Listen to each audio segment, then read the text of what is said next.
Tuhan, Shalom, selamat pagi Bapak Ibu Saudara semuanya. Selamat kita bertemu kembali dalam rumah Tuhan. Puji Tuhan, kita akan memulaikan ibadah pada hari ini. Biarlah kita mau mempersiapkan hati kita untuk kita persembahkan yang terbaik buat Tuhan, amin. Selamat hari Minggu, selamat beribadah untuk kita semua. Dan mari kita mau bersatu di dalam doa. Haleluya. Haleluya Tuhan. Terpujilah namamu Bapa yang dalam kerajaan surga. Pada pagi hari ini Tuhan, kami datang lagi di hadirat-Mu. Kami mengucap syukur, berterima kasih buat kesempatan anugerah yang Tuhan beri buat hidup kami. Pada hari ini Tuhan, pada hari ini kami mau datang lebih sungguh di hadirat-Mu. Kami mau datang dengan kesungguhan hati kami Tuhan. Kami mau membawa setiap pujian penyembahan kami. Biarlah Tuhan yang memimpin ibadah kami pada hari ini. Kami percaya Tuhan, Roh Kudus-Mu ada dalam hidup kami, melawani setiap hati kami Tuhan pada hari ini. Kami memohon Tuhan, lawatan Tuhan hadir. Sebelum kami mau memuji, membesarkan nama-Mu, kami mau tinggalkan Tuhan segala beban hidup kami. Kami mau datang Tuhan. Kami mau datang membawa hati kami ya Bapa.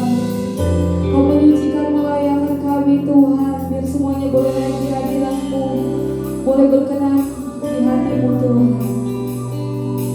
Biarlah Tuhan memberkati ibadah kami pada hari ini dari awal pertengahan hingga mulai berakhir dengan baik ya Bapa. Jemaat Tuhan yang dalam perjalanan baru Tuhan tibakan di tempat ini, boleh beribadah bersama kami ya Bapa. Kami juga berdoa untuk hamba-Mu yang akan membawakan firman Tuhan. Mari Tuhan memimpin, Kau memakai dengan luar biasa. Dan berikan Tuhan Allah ada dalam hidupnya. Dan kami boleh pulang membawa damai, boleh membawa sukacita, boleh membawa kemenangan daripada Tuhan. Inilah hidup kami Tuhan. Kami mau memuji, memuliakan nama-Mu lebih lagi. Sebelum kita mau memuji, dan kita mau serahkan hidup kita dalam tangan Tuhan. Kita mau mengucap syukur di hadirat-Mu. Kita mau sembah Dia di hadirat-Mu. Kita mau sembah Dia di hadirat-Mu. Haleluya. Akan pujian syukur-Mu. Kita mau sembah Dia. Haleluya. Inilah setiap kami Tuhan. Inilah setiap kami.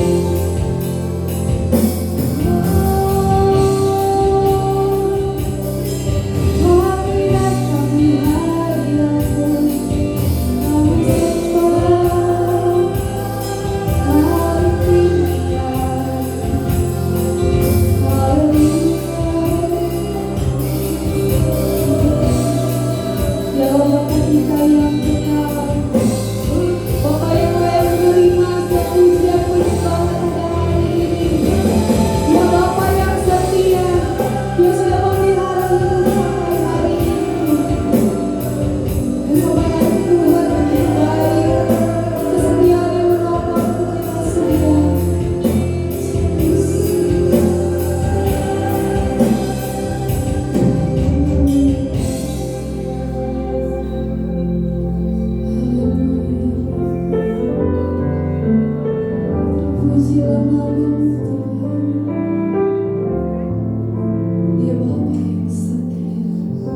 firman Tuhan yang berkira-kira.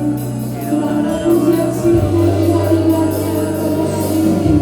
Mari kita mengangkat hati kita di hadirat Tuhan. Kita mau sembah Dia.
Dia menunjukkan kasih setianya buat setiap kita. Mari Bapak Ibu semuanya, kita mau angkat tangan kedua, tinggi di hadirat Tuhan. Angkat hati kita, angkat tangan kita di hadirat Tuhan. Angkat pujian sekali lagi. Kau tunjukkan kasih setiamu.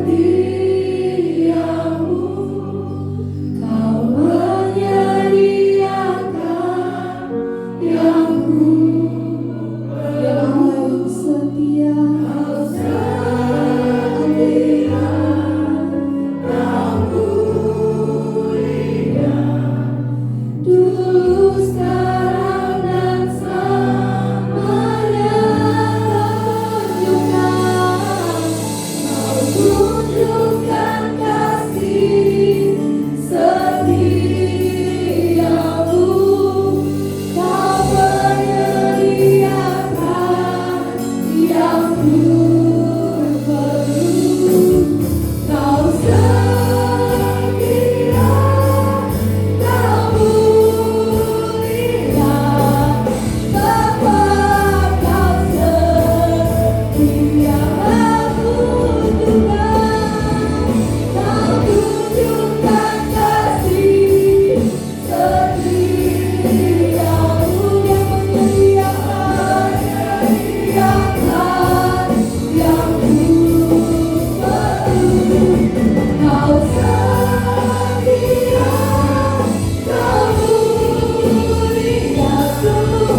Dia Allah yang luar biasa, amin.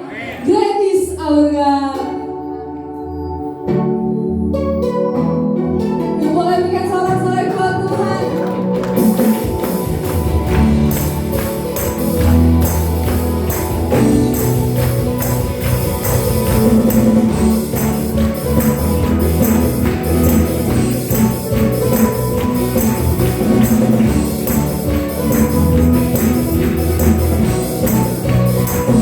Sama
firman Tuhan. Mari kita mempersiapkan hati kita untuk mendengarkan firman Tuhan. Terpujilah namamu ya Bapa. Kami percaya Tuhan telah menerima setiap puji-pujian kami. Kami percaya Tuhan juga disenangkan ya Bapa. Pada saat ini Tuhan kami akan mendengarkan firman-Mu. Terpujilah namamu Yesus. Sungguh nyata kebaikan-Mu Tuhan dalam hidup kami. Sebab itu kami hanya mau sembah Engkau Allah yang kudus. Kau sungguh baik buat setiap hidup kami. Dan intinya Tuhan kami bersyukur sampai hari ini ya Bapa. Haleluya Yesus.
terima kasih Yesus.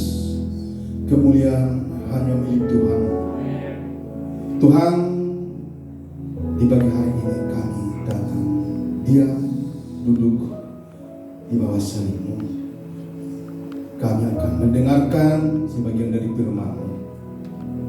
Urapi kami Tuhan, urapi hamba-Mu, urapi jemaat-Mu, di mana Tuhan yang tertanam di hati kami, biarlah Tuhan bisa bertumbuh, sehingga nanti saatnya Tuhan, jika Engkau datang yang kedua kali, buah-buah dari firman itu Tuhan telah Engkau dapatkan dari kami, sehingga kami Tuhan layak menjadi anak-anak-Mu.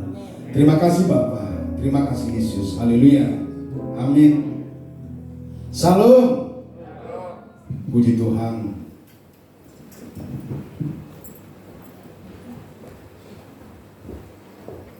Pagi ini tetap tema kita masih hidup yang seimbang. Di minggu pertama sudah ibadah pertama, kedua, minggu kedua sudah ketiga, keempat, dan ini keempat juga, nanti juga di siang juga tetap temanya sama. Hidup dalam keseimbangan. Salah satu contohnya saya ambil di sini, ayat labora, bekerja sambil berdoa. Artinya kita berdoa, kita bekerja. Kita jangan hanya bekerja terus bekerja, tapi berdoa tidak, itu tidak seimbang. Atau kita berdoa tapi tidak bekerja, tidak akan makan. Ini taketama namanya, taketama itu kayak bahasa Jepang ya, taketama. Tak kerja tak makan, itu maksudnya. Jadi ada keseimbangan. Subtemanya saya ambil di sini, hidup yang berdampak. Hidup yang berdampak. Mungkin di minggu pertama, kedua, ketiga kita sudah mempelajari, sudah mendengarkan firman ini. Tapi saya ambil maju sedikit. Kita jangan hanya seimbang, tapi bagaimana kehidupan kita itu bisa berdampak atau berbuah. Lanjut. Hidup kita perlu seimbang, jangan sampai kita menjadi orang Kristen yang sorohani dan agamawi atau over spiritual. Saudara-saudara kekasih, banyak anak-anak Tuhan yang kelihatannya sangat suci. Ya, kemana-mana bawa Alkitab. Ada pengajaran-pengajaran, ada firman, ada seminar-seminar di kota A, kota B, kota C, semua diikuti. Ada di Jogja, ada di Semarang, ada di Medan, ada di Surabaya, semua diikuti. Tapi di rumah, waktunya tidak ada. Sehingga anak-anak di rumah merasa kesepian. Inilah yang bisa menimbulkan ada broken home. Kesibukan seorang ayah, kesibukan seorang ibu di luar rumah, tanpa memperhatikan kasih sayang kepada anak-anak. Ini perlu harus kita perhatikan. Jangan seperti teks yang bawah di atas ini, over spiritual. Aspek yang lain banyak sekali. Seseorang mencari uang terus. Berangkat pagi jam 5 udah berangkat, pulang jam 10. Anak-anak pagi-pagi belum bangun. Pulang dari luar, anak-anak sudah tidur. Gimana caranya? Diserahkan kepada pembantu. Uang, dibutuhkan uang, pagi-pagi dikasih atas meja, ini si A, si B, si C, terusnya. Kasih sayang dari orang tua tidak ada. Ini merupakan suatu dilema di dalam kehidupan kita. Saudara-saudara, keseimbangan itu sangat perlu sekali. Keseimbangan itu kalau kita diam seperti batu ini, di bagian kiri mungkin bebannya lebih berat, pasti batu ini akan roboh. Sama di sebelah kanan juga, bebannya lebih berat, pasti roboh. Kita lihat ada anak gadis di sini berjalan di atas tali, kemudian ada gala. Gala ini merupakan suatu sarana atau alat untuk menyeimbangkan tubuhnya. Sama kayak batu ini. Kalau gala ini lebih besar ke kiri atau lebih panjang ke kiri, berarti gala itu akan jatuh. Sama kebalikannya. Namun yang kita harapkan di sini sebenarnya kita itu seimbang, tapi tak bergerak, tak maju. seperti kita naik sepeda. Kalau kita naik sepeda, kalau kita diam, sepeda tidak akan bisa maju. Kita tidak bisa sampai ke tujuan yang harus kita tuju. Tapi kita harus bergerak, dan harus bergerak. Lanjut, next. Bagaimana hidup dalam keseimbangan? Filipi 1 ayat 21, 23, kita sama-sama baca ya. 1, 2. Karena bagiku hidup adalah Kristus dan mati adalah keuntungan. Tetapi jika aku harus hidup di dunia ini, itu berarti bagiku bekerja memberi buah. Jadi mana yang harus kupilih? Aku tidak tahu. Aku didesak dari dua pihak. Aku ingin pergi dan diam bersama-sama dengan Kristus. Itu memang jauh lebih baik. Saudara-saudara, Apostol Paulus menulis ini. Ada dua dilema di dalam kehidupannya. Ada dua sisi. Pertama, karena aku hidup adalah Kristus dan mati adalah keuntungan. Kalau aku hidup untuk Kristus, artinya apa? Kalau aku hidup dan kita hidup, marilah kita berbuat seperti apa yang Tuhan inginkan. Sebagai biji mata Tuhan, berbuat. Dan sampai kita harus berdampak, seperti tema yang saya buat tadi. Berdampak, dampaknya apa? Buah. Mari kita berbuah. Kepada siapa kita berbuah? Kepada diri kita sendiri dulu, baru kepada keluarga kita. Seorang ayah atau imam, kita perbaiki dulu. Mungkin kita tidak benar, mungkin kita gagal, mungkin kita baru akan merasakan tidak ada manfaatnya, tidak ada gunanya saya. Kehidupan saya sudah amburadul seperti ini. Kita berubah, bahwa hidup kita itu adalah milik Tuhan. Dan mati adalah keuntungan. Jika aku mati nanti aku bersama-sama dengan Kristus, karena melalui kematian itu aku bisa sampai kepada Bapa. Ini ada dua sisi di dalam kehidupan kita. Saudara-saudara, ayat 22 katakan, tetapi jika aku harus hidup di dunia ini, itu berarti bagiku bekerja memberi buah. Jadi kita diberikan kesempatan untuk hidup. Tuhan menuntut kita untuk berbuah. Buah yang kita hasilkan itu adalah berdampak kepada diri kita sendiri, kepada keluarga, masyarakat luas. Next. Saudara-saudara, ada cerita. Mungkin karena saya dari Tapanuli dan mungkin saya tadinya dari HKBP, saya akan menceritakan bagaimana misionaris masuk ke Tanah Batak. Ada dua. Pertama gagal dan kedua berhasil. Pada saat itu Tanah Batak masih dalam keadaan masih ketertinggalan. Kemudian dikirimlah dari Amerika Jending. Itu Tuan Liman dan Tuan Munson. Mereka yakin dan percaya bahwa mereka itu akan berhasil di sana membawa firman Tuhan, berita gembira. Tapi ini singkatnya saya ceritakannya. Tapi setelah sampai mereka di sana, mereka tidak bisa komunikasi. Orang mereka yang berbahasa Inggris, orang Batak yang berbahasa Batak tidak komunikasi. Dan semuanya itu merupakan suatu keganjilan bagi orang Batak pada saat itu. Karena dilihat tubuhnya tinggi, putih, ini rambutnya pirang, ini manusia apa enggak ya?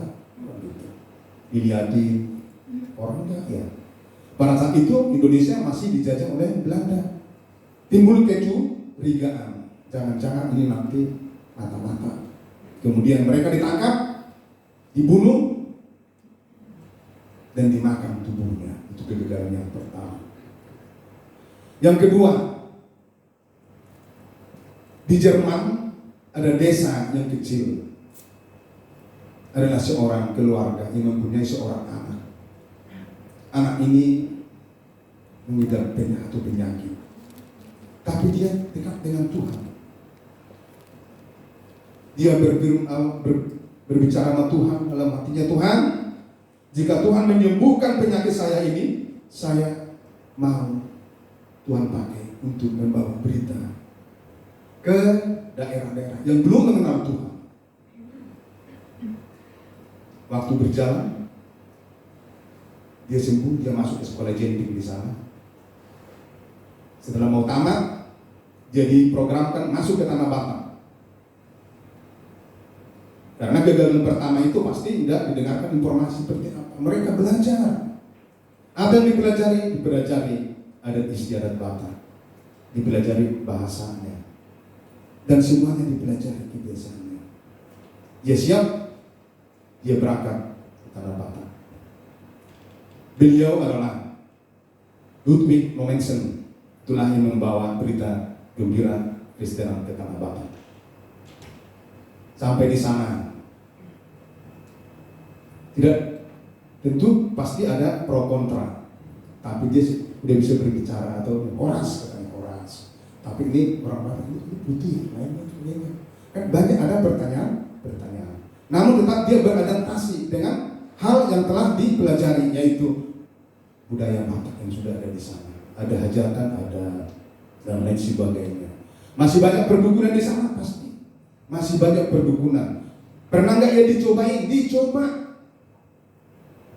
Dia pulang masuk ke rumah, ada seseorang masuk ke rumahnya, makanannya diracun, tapi beliau ini kasih anjingnya dulu makan, anjingnya mati, dia tidak mati. Nah, kemudian saudara-saudara, apa dampak? Dampak yang diberikan, suatu program yang diberikan atau diprogramkan kepada orang Batak pada saat itu apa? Diprogram orang Batak harus maju, harus pintar. Kemudian raja-raja Batak bertanya kepada beliau, Pak Momensen, kalau kami menerima Yesus, apa yang kami dapat? Kalau kalian menerima Yesus, kalian akan menjadi orang yang besar, kalian akan menjadi pintar, menjadi suku yang maju. Kemudian pada saat itu beliau ini berjalan terus, bergerak terus, bekerja. Dan pada saat ada gereja di sana pasti ada sekolah. Dan setiap kecamatannya itu pasti ada rumah sakit. Dan sampai sekarang kita lihat, dan kalau kalian pergi ke kampung saya, pasti di sana ada gereja, pasti ada sekolah, Dan dampak yang paling besar di Sumatera Utara ada Universitas Momensen. Itulah merupakan salah satu dampak dari keseimbangan. Yang pertama tadi tidak seimbang, hanya membawakan firman, jangan yakin bahwa berita kebaikan itu, berita baru itu, berita gembira itu akan berhasil tanpa menyesuaikan atau beradaptasi dengan lingkungan. Mereka gagal. Yang kedua, Universitas Momensen berhasil karena ada usaha untuk mempelajari situasi dan kondisi di medan yang akan dia hadapi. Demikian juga kita Bapak Ibu sekalian dan adik-adik saya di sini. Berkat itu kalau kita minta berkat, tidak mungkin langsung Tuhan berikan, tidak. Tuhan menginginkan kita itu bekerja. Yang kuliah ya, kuliah yang benar, belajar yang benar. Yang bekerja silakan bekerja yang benar.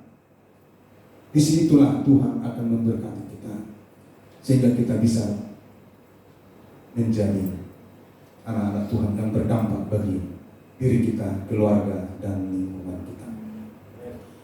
Kemudian bagaimana kita bisa hidup seimbang? Hidup kita harus berbadangan dengan Injil Kristus. Apa yang kita perbuat harus berbadangan, harus sinkron. Injil Kristus itu merupakan suatu rel yang tidak bisa kita langgar. Kalau kita melanggar itu pasti kita jatuh. Kita baca Efesus 5:15. 3, 2, 1. Karena itu, perhatikanlah dengan seksama bagaimana kamu hidup. Janganlah seperti orang bebal, tetapi seperti orang arif. Kita ini harus bijaksana. Kita selalu berdoa, berikan Tuhan hikmat, marifat. Agar saya berhikmat untuk menghadapi tantangan dalam kehidupan saya ini. Agar saya berhikmat untuk menghadapi berbagai macam godaan-godaan dan percobaan-percobaan yang silih berganti di dalam kehidupan saya. Tuhan mengingatkan kita jangan jadi orang lupa. Bagaimana kita bisa berhikmat? Kita harus berpegangan dengan firman Tuhan. Minta hikmat dari Tuhan. Kalau secara pikiran kita mungkin kita bisa stres, tidak mampu menghadapi tantangan-tantangan hidup ini. Tidak mampu. Tapi minta hikmat dan kekuatan dari Tuhan. Minta pertolongan dari Tuhan. Mungkin usaha kita sekarang lagi jatuh. Mungkin kita sekarang lagi di PHK. Mata pencaharian kita yang tadinya ada 10 juta, tinggal 3 juta, tidak cukup. Kita tetap bersyukur karena masih ada 3 juta. Bagaimana kalau tidak ada lagi? Bagaimana itu mencukupkan ini? Minta hikmat dari Tuhan. Filipi 1 ayat 23. 3, 2, 1. Hanya hendaklah hidupmu berpadanan dengan Injil Kristus, supaya apabila aku datang, aku melihat, dan apabila aku tidak datang, aku mendengar, bahwa kamu teguh berdiri dalam satu roh, dan sehati sejiwa, berjuang untuk iman yang timbul dari berita Injil. Tuhan menginginkan kita berpadanan dengan Dia selalu dalam setiap hidup kita. Jangan sekali-sekali tinggalkan Tuhan. Kalau kamu meninggalkan Tuhan, berarti kamu akan menyimpang dari firman-Nya. Berarti konsekuensinya terima sendiri. Baik, next, karena waktu perhatikan juga nih. 2, mampu menangkap dan mengerti akan waktu Tuhan. Waktu Tuhan itu mungkin di dalam pribadi kita masing-masing. Ada kesempatan yang tertentu diberikan Tuhan kepada kita. Kita harus jeli melihat. Harus bisa mampu menangkap apa maksud Tuhan dan apa keinginan Tuhan yang harus saya lakukan dalam hidup saya. Kalau anak-anak kita sekarang yang remaja-remaja masih mencari pekerjaan, masih yang kuliah. Pengkhotbah 3, 1 dan 11. Kita baca sama-sama. 3, 2, 1. Untuk segala sesuatu ada masanya. Untuk apapun di bawah langit ada waktunya. Ia membuat segala sesuatu indah pada waktunya, bahkan memberikan kekekalan dalam hati mereka. Tetapi manusia tidak dapat menyelami pekerjaan yang dilakukan Allah sampai akhir. Saudara-saudara, mungkin kita merasa tidak ada gunanya sekarang. Tidak berguna. Mungkin kita tidak bergairah. Mungkin kita putus harapan, tidak akan lagi. Yakin dan percaya, suatu saat nanti Tuhan akan menjamah engkau.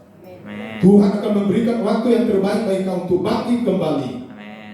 Yakin dan percaya. Kata kesempatan dalam bahasa Yunani adalah kairos, yang juga menunjukkan bahwa ada sesuatu yang sensitif terhadap waktu. Momen-momen tertentu dalam hidup menuntut Anda untuk mengambil tindakan. Ambillah kesempatan tersebut atau Anda akan kehilangan. Artinya di sini jangan menunda-nunda waktu. Jangan terus tar. Waktunya habis. Ada sebuah cerita juga nih. Cepat-cepat lah ya. Ada seorang gembala muda ini di Amerika Serikat. Gembala ini melakukan pekerjaannya seperti tidak kalah seperti kita. Tapi dia berusaha bagaimana penggembalanya ini masih mencakup wilayah yang lain, masih lebih luas lagi.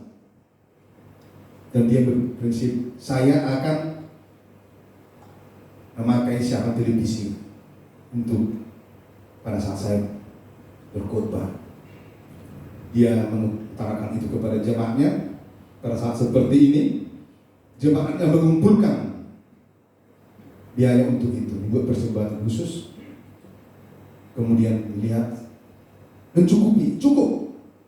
Kemudian minggu berikutnya mereka sudah melakukan secara langsung. Pada suatu saat dia menerima telepon seorang pemilik televisi, stasiun televisi. Dia menawarkan stasiun televisi ini $2.500. Udah banyak ya Bapak Ibu ya? Itu udah banyak. Kalau Pak istilah Pak Ginan itu udah banyak.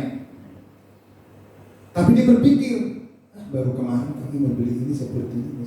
Terus ada pertimbangan-pertimbangan. 2 minggu berikutnya didengar berita bahwa stasiun televisi itu sudah laku $5.000. Artinya apa di sini? Dia tidak bisa lagi mengulang kembali pada saat ditawarkan $2.500, tapi sudah berjalan dan laku $5.000. Artinya kapal atau kereta sudah jalan, baru dia sadar. Nah, di dalam kehidupan kita pun sama, banyak hal-hal seperti ini terjadi. Kita buka di Matius 25. Coba dulu, buka dulu Matius 25. Ini tentang gadis yang bijaksana dan 5 gadis yang bodoh. Gadis yang bijaksana sebelum datang mempelai itu telah mempersiapkan segala sesuatunya. Pelitanya dipersiapkan, minyaknya disimpan di buli-buli, siapa tahu nanti datang. Itu yang bijaksana. Yang tidak bijaksana hanya tidur aja, hanya mainkan nyala dia yang ada. Waktu berjalan, minyak dari buli-buli ini kan habis. Tiba-tiba jam 12 malam pengantin datang, mempelai pria itu datang.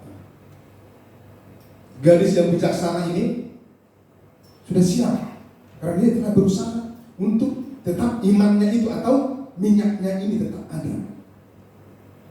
Tapi yang bodoh ini tidak. Bagilah sama kami minyakmu itu.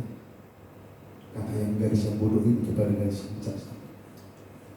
Gadis yang bijaksana menyatakan tidak cukup lagi. Kalau kita bagi nanti kita pakai berdua, tidak cukup lagi. Udah pergi aja lah, itu kamu minyak beli aja. Gadis yang bodoh ini pergi ke tukang minyak untuk membeli minyak. Tapi pada saat itu mempelai surgawi itu sudah datang. Mempelai itu sudah membuka pintu, silakan. Gadis yang bijaksana itu masuk bersama-sama dengan mempelai pria. Tapi gadis yang bodoh ini, dibuka dong, buka. Tidak ada lagi waktu, saya tidak mengenal engkau. Di dalam kehidupan kita pun itu sama. Jangan sampai kita ini terlena, ada waktu masih ada, sok-sak, masih ada nanti tartur. Giliran kesempatan itu ada, kita tidak bisa masuk. Kenapa? Karena kita tidak mempersiapkan diri kita untuk masuk ke sana. Anak-anak yang kuliah tidak akan lulus pada saat ujian nanti kalau tidak belajar. Harus belajar, persiapkan dirimu untuk menghadapi ujian-ujian yang akan datang, sehingga kau nanti bisa naik tingkat dalam kelas. Saudara-saudara kasih dalam nama Tuhan. Pertama sekali, hidup kita harus berbadan dengan firman Tuhan.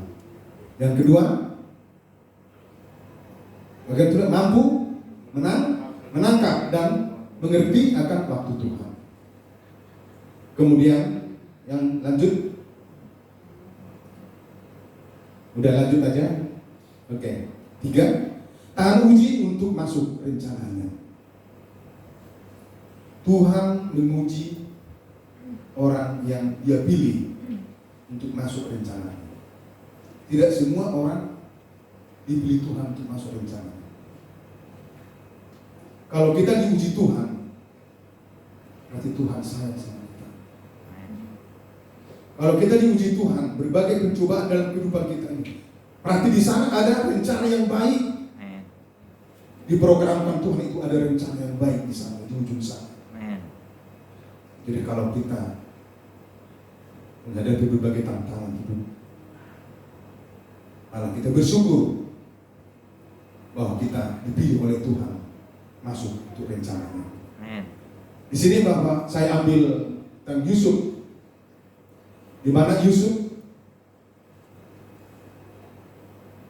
dijual dan sebelum dijual dia itu dibuang ke dalam lubang oleh saudara-saudaranya. Kenapa hal ini terjadi? karena terjadi kecemburuan.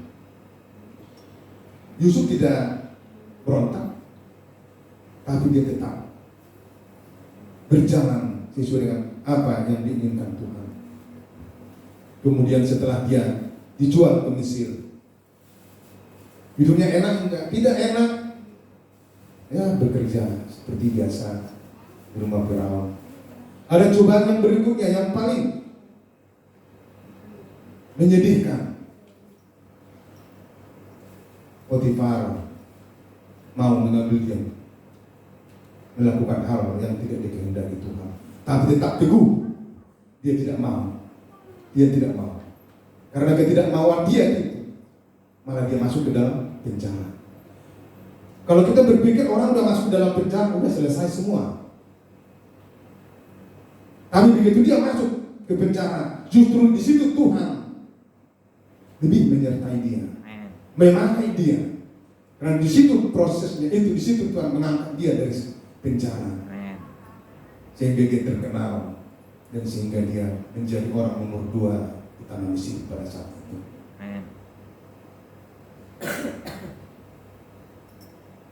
Begitu kelaparan datang. Tadinya kakak-kakaknya yang mau membunuh dia itu datang kepada dia, tapi dia tidak benci. Dia tidak dendam. Dia tidak menggunakan kuasa yang diberikan Tuhan kepada dia untuk balas dendam, tidak. Tapi mengasihi, tetap dikasihi.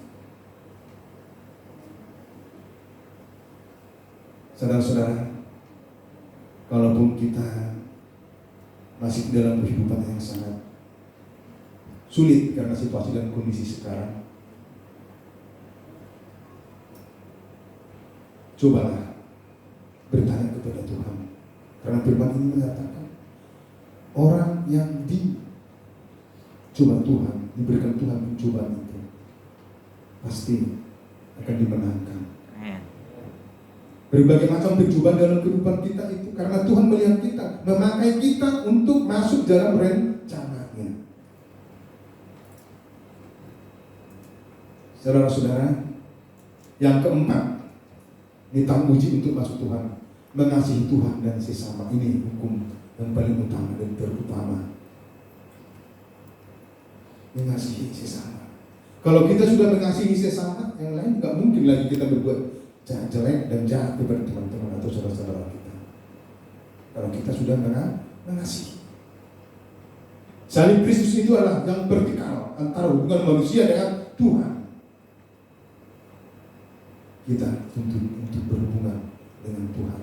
Dengan kematian Kristus, kita telah diperdamaikan dengan Bapa. Kita menjadi angkat, menjadi anak-anaknya.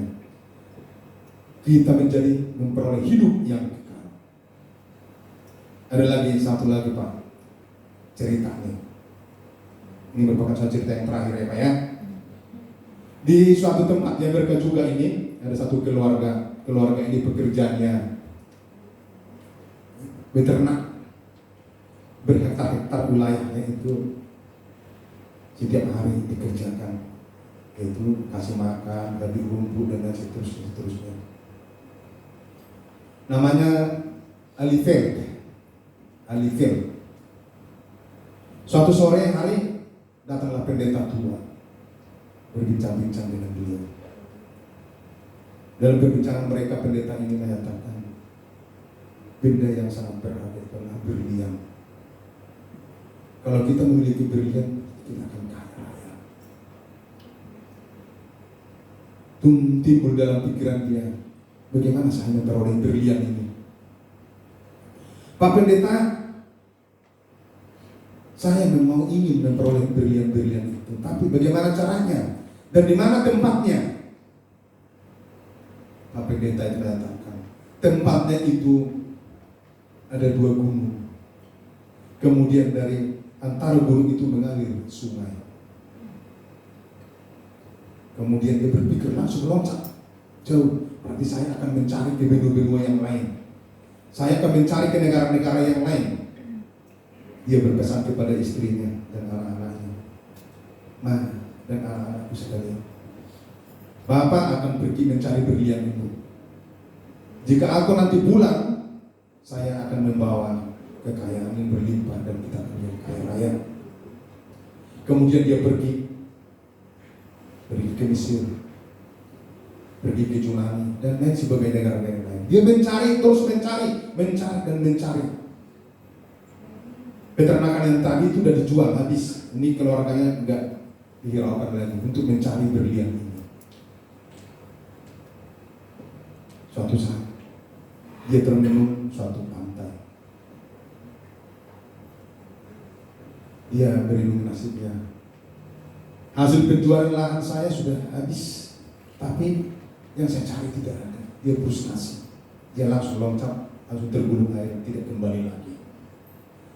Di peternakan yang ditinggalkannya ini, yang mengelola yang baru ini bekerja dengan tekun. Dia menghargai apa yang ada padanya. Ditekuni terus, digali terus potensi yang ada di sini. Potensi yang ketahui pada saat itu apa?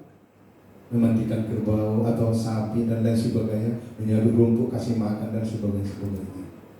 Suatu saat pada saat dia membersihkan sapinya ini, di atas sana di air itu ada cahaya. Itu cahaya apa itu? Langsung dia pergi, diambil bongkahan batu yang sangat indah. Dia tidak mengerti itu apa itu berlian, belum mengerti. Kemudian bongkahan dibawa ke rumah. Dan sorenya pendeta tua juga datang. Mereka berbincang-bincang, pendeta tua ini melihat, nah, ini apa ini? Ini ada batu, ini berlian ini.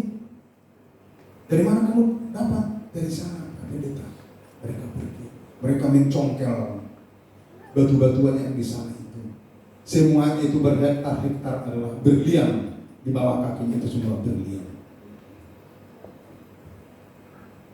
Dari cerita ini bisa kita ambil kesimpulan. Mungkin di dalam diri kita ini merasa kita tadi itu tidak ada gunanya. Mungkin di keluarga kita, di istri kita itu tidak ada potensi nggak bisa harus yang kita kembangkan. Mungkin di anak kita udah jenuh. Seperti itu melulu tidak ada bisa dikembangkan dari anak ini. Mungkin ada niat kita untuk bergerak atau bahkan untuk meninggalkan keluarga kita. Mungkin anak-anakmu tidak berharga lagi di matamu. Mungkin istrimu, suamimu tidak berharga lagi di matamu. Dari cerita ini katakan bahwa di situ ada potensi yang harus kita gali. Kembangkan potensi anak-anakmu. Potensi dari istrimu dan suamimu. Mungkin di gereja ini kita sudah bosan bergereja. Begitu-gitu aja. Mari kita kembangkan bahwa di sini banyak berlian-berlian yang harus kita asah. Saudara-saudara, jangan cepat untuk mengambil satu kesimpulan, untuk bertindak. Dan setiap saat kalau kita bertindak, hanya Tuhan. Setiap saat kita membuat suatu program dalam pekerjaan kita, mungkin suatu rencana kita, bawa ke hadapan Tuhan. Tuhan, inilah program saya, ini rencana saya. Kalau saya nanti jadi seorang guru, saya akan berdampak bagi orang-orang di sekitar saya. Kalau saya nanti akan menjadi dokter, saya akan menjadi dokter yang berdampak bagi manusia-manusia yang lain. Dan seterusnya. Jika saya menjadi kaya raya, kekayaan saya itu nanti akan saya gunakan untuk kemuliaan Tuhan. Kita berikan suatu proses dan program kepada Tuhan. Yakin dan percaya Tuhan akan memberkati. Saudara-saudara kasih, next. Inilah firman yang bisa saya sampaikan untuk hari ini. Kesimpulan yang kita ambil ada 4. Hidup kita harus berbadanan dengan Injil Kristus. 2, mampu menangkap dan mengerti akan waktu Tuhan. 3, tahan uji untuk masuk ke rencananya. Kemudian mengerti Tuhan dan sesama, mengasihi Tuhan dan sesamanya. Baik, pemusik silakan, waktunya sudah habis.